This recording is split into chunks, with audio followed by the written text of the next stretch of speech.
ng bayan, maasahan anumang panahon. Magandang hapon po sa ating lahat. Ngayon ay araw ng Biyernes, May 9, 2025 at narito na ang latest update sa lagay ng ating panahon ngayon at sa susunod na mga oras. Sa kasalukuyan ay easterlies ang dominanting weather system ngayon sa ating bansa at ito ay nagdadala ng maalinsangan o mainit na panahon sa malaking bahagi ng ating kapuluan. Sa kasalukuyan may mga thunderstorms tayong nakikita dito sa may Ilocos Region at sa kanlurang bahagi ng Cordillera Administrative Region.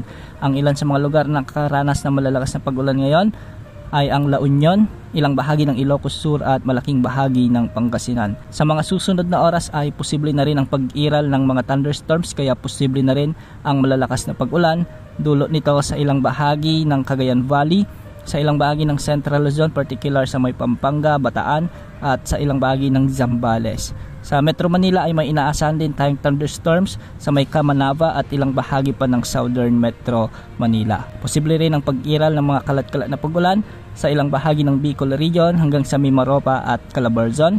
Sa Visayas, posible rin ang malalakas na pag-ulan sa Western Visayas, Negros Island Region at katamtaman naman ng mga pag-ulan na inaasahan dulot ng mga thunderstorms sa may Central Visayas hanggang sa Eastern Visayas.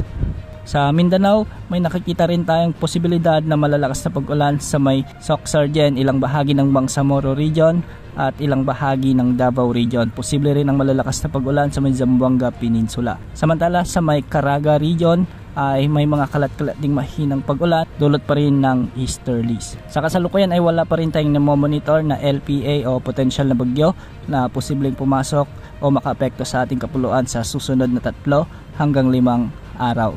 Yan muna ang update sa lagay ng panahon. Ito po ang weather update ng bayan, maasahan anumang panahon.